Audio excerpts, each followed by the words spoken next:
What it do, y'all? It's your boy, Nikolai, aka Mr. Recencio. Yes, we all know what the gist is. I'm him, I'm here, and I'm ready to give I'm ready to give you all my cowboy insight, knowledge, and opinion. Um, man, was that a close one? As soon as I go here saying that I'm not worried about these Texans, it's the first time throughout the season we play an opponent that I'm just not worried about. What happens? We play down to our competition. It's just a game that's way too close for comfort. But here we are. Let's talk about it. Dak Prescott has issues with cover two, apparently. I go back to the Denver Bronco game of last year, and I believe it was the same thing. It started a trend at that point in the season that teams were starting to do too high, which means, two safety up top, usually cover two. I'm still learning about reading defenses and all that stuff. I'm not the film guy, okay? It's strange, right? And I guess it happens for other quarterbacks too. I mean, that's the whole point of scheming against offenses. And as a defense, you want to confuse not only the quarterback but the offensive coordinator, get them off their rhythm, off their script. And I just feel like they schemed well against Dak. I feel like this is something we're gonna have to be wary of going forward. Is Dak having issues with zone?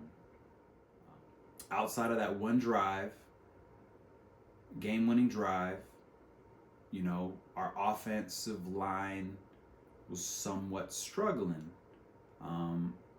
to protect Dak, and it could have caused him to make not so good throws. But y'all know how I feel about Dak. Dak's an amazing leader. Dak's an amazing person, but he still ain't Mahomes. He still ain't Burrow. He still ain't those dudes who just, you see them make certain throws and it's just like, wow, right? Dak has to be aggressive, has to throw into these tight windows and hope that his receivers catch it, which if they toughen up and they just, I'm about to get hit, but I'm going to catch this football, makes Dak look amazing like it did in the last drive. But I don't know, man. For whatever reason, that type of aggressiveness just doesn't bode well with me. I feel like you're putting your receivers in sticky situations, right? But hospital throws. I don't like it. Outside of that, I think our run did well. Whatever happened up at the goal line when Deke was stuffed, I don't think that's an indication that our running game wasn't doing good throughout the game. I just think that it was an anecdotal moment within that sequence that you shouldn't have ran the ball 4 times. Try to do some type of play fake or even a jet sweep. I could see, you putting in Turpin on that play and just use them as a decoy. Motion them to the left, motion them to the right, get some type of movement within the line. I don't know, something, right? But our run game overall, again, was doing all right. Tony Pollard, again, I'm so glad he's on my fantasy squad. It seems like he's always going to have an explosive player too that goes to the house.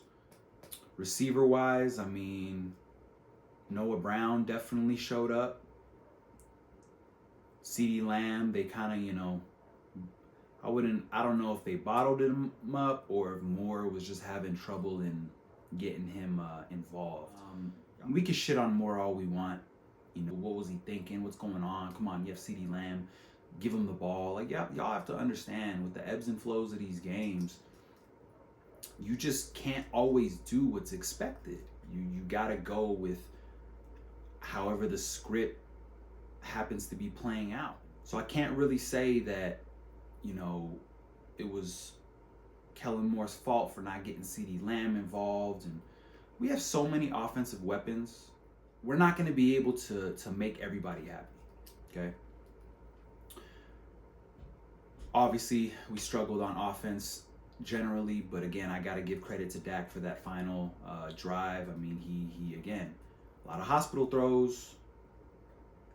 That one hospital throw, I would call it a hospital throw to Schultz in the red zone. Again, you're just hoping that he catches that, because if he doesn't, I mean, that's a very iffy throw decision. Outside of that, Dak was on point, man. That out route was that's a thing of beauty. That's what we talk about when it comes to trust and rapport with your receivers. If you see the replay where it's the receiver, it's on the back end, like you're looking at it from the defensive point of view, you could see that Dak had already thrown it before he got out of his break. That's beautiful. That's the type of stuff that you like to see when it comes to football, the relationship between the quarterbacks, receivers, all that stuff. That's amazing. So again, credit to Dak. That just shows, again, he's the leader that he is. Now let's talk a little bit about defense. Now our defense is still good, right? We did lose Jonathan Hankins, just have to say that. Doesn't look like he's out for the season. Well, yes and no, right? It seemed like he'll be ready for the playoffs. And if everything goes according, I mean, we'll be in the playoffs, at least by a wild card spot. So to get him back during that time will be pretty critical, because he has been a very good addition to our defense and helping with stopping the run. Apparently Diggs only has nine fingers now. I'm assuming he dislocated or broke his thumb in some form or fashion. But he's gonna tough it out. He's gonna play. It sounds like he's like, whatever. It's like, whatever. If anything, it's gonna help me not hold. Made a joke about it. That's cool. That's the type of leadership you like to see, is people who are just gonna toughen out through adversity. Imagine not having your thumb, right? That stuff sucks. But it's starting to happen. Injuries are starting to pile up. J. Lou, AB, Anthony Brown. Again, I don't call him AB because I like him. It's just easier and faster. So our back end, it's a little worrisome. I'm getting a little worried that, teams are now going to pick on us, not only on the run, but they're going to say, hey, you know what? They're a little depleted on the corner side, so we're gonna take a lot more shots. When they started pressing Joseph, right? They started using him more up on the line, pressing, jamming receivers. We saw more production out of him, stopping plays, not allowing big plays on him, catches on him, stuff like that. That's something that I kind of want to see our defense do. Even though Joseph, right, gets picked on and he's had his ups and downs in games, I still think he has a lot of upside. And it's obvious that he's a physical player. I think a lot of our DBs are physical like that, where let's start jamming receivers, yo. Let's start playing some man press, and let's blitz a little bit more often. I think our defense is so good that we kind of have this idea that, let's just let 4 defensive linemen rush the quarterback, and they're not going to be able to pass it because we're going to have what's 7 DBs and linebackers and just people in coverage, and then eventually our rush will get home. It doesn't always happen like that. Our players aren't always gonna get home for a multitude of reasons.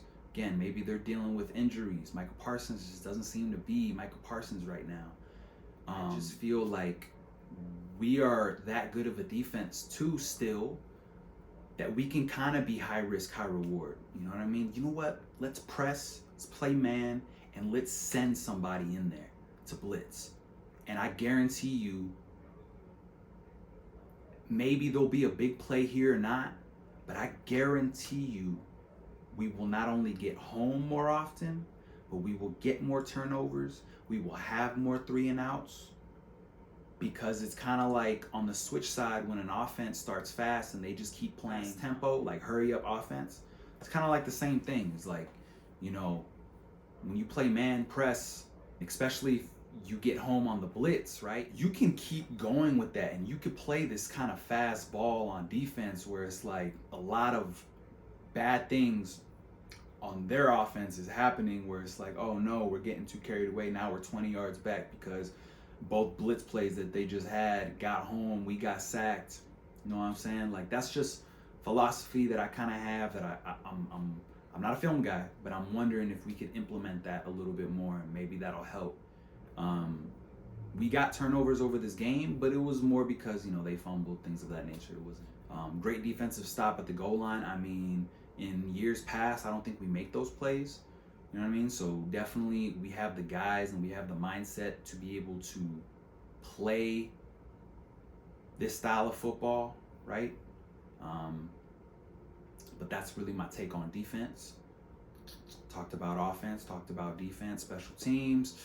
Oof, man, things are starting to get a little worrisome. You know, one thing about Turpin, right, is that he's essentially been like kind of like when you play if you've ever played 2K NBA, right? Like, your player can get cold, right? And when your player gets cold in the game, he's gonna miss shots they usually make.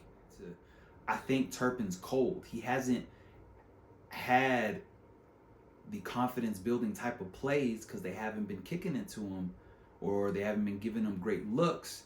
So that now I feel like when that muffed punt happened, that was a cold player type of play. And that makes me a little nervous going forward, that his confidence went down a little bit. You know what I mean? When he came into the beginning of the season, anytime he did have a look, he was getting some good yardage because of that preseason, because he had those two returns in that one game, that confidence, that he was hot at that point. You know what I'm saying? So future going forward, that's something to look at. Bones Fossil, right? The special teams coach.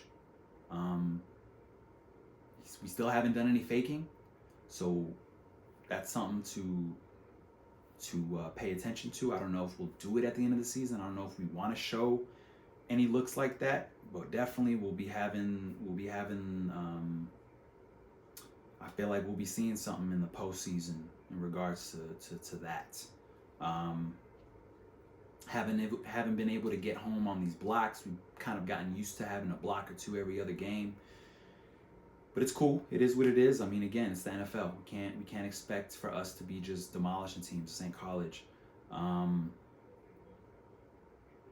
Yeah, I mean, everything that the Texans presented to us, again, you got to understand, like I said, as I wrap this up, teams are going to give us their best shot.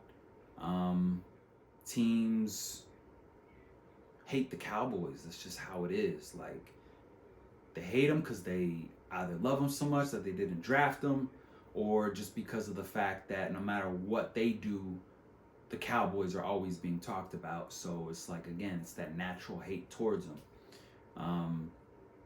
We gotta prepare for that, man. Every week we gotta play our best football straight up. And yeah, you know, I was hoping to see a little bit of consistency. I was hoping to see that, you know what, it's a trash team. Let's treat them like trash and throw them out, but it didn't happen like that. You know, the trash bag had a hole in it, all the trash fell out, and we were spending so much time picking it all up just to put it back and take it to the trash. That's my best analogy for the situation. It's a pretty good one, to be honest. But that's it, man, you know. Oh, actually, rewind. We just signed, sorry, my bad. Yeah, we just signed Hilton, bro. That's dope. I guess we've closed the door on the Odell thing, which I'm happy, honestly. Yo, Giants, you could have him. Like, all this circus stuff that he put us through, only not to be ready for the season, and then now he's over here saying, what's the point of even playing through the regular season? Man, you know how much disrespect that is for all the people who put in the work and who are playing hurt, this, that, and the third. Man, I don't even want to hear it. I don't want him on our team. We get him on our team, I'm not going to be happy, straight up. Like, it's going to be media coverage and all this other stuff that I don't want, all this pressure. Like, I think he's going to be the detriment to us in these playoffs if he comes on our team. That's just my take. We'll see. But once again, we are making some acquisitions. Again, Hilton is now on our squad. He was a baller when he was in Indianapolis, and hopefully he can, help out with our receiving group. I'm assuming some wide receiver moves will be made. Something's gonna happen. As far as losing Terrence Steele as well, we'll see what we do with that right tackle spot. That is a big deal. Putting Jason Peters in that spot is not as easy a solution everybody thinks. You don't want to play that spot throughout the game when Terrence Steele went down because he felt like he would be hurting the team. So again, that's something that's a little wishy-washy. We can't just say it's an easy fix. Plug in a Hall of Famer. It's not how this works. Try wiping your ass with the opposite dominant hand. Don't work as good as you think. You can make it work, but I'm just kidding. I'm getting a little crazy here. All right, that's it, man. I'm done with this. We beat the team. Move on. We got the Jags. We gotta focus. Seeing y'all soon when it comes to the preview on that. I appreciate y'all for tuning in. Again, like, comment, subscribe. I'll be getting some interactive stuff going on here soon. I'm doing my research, you know what I'm saying? One-man production team, baby. So help me out, and I'll help you out with giving you all this insight, knowledge, and opinion, baby. I'm out. Deuces.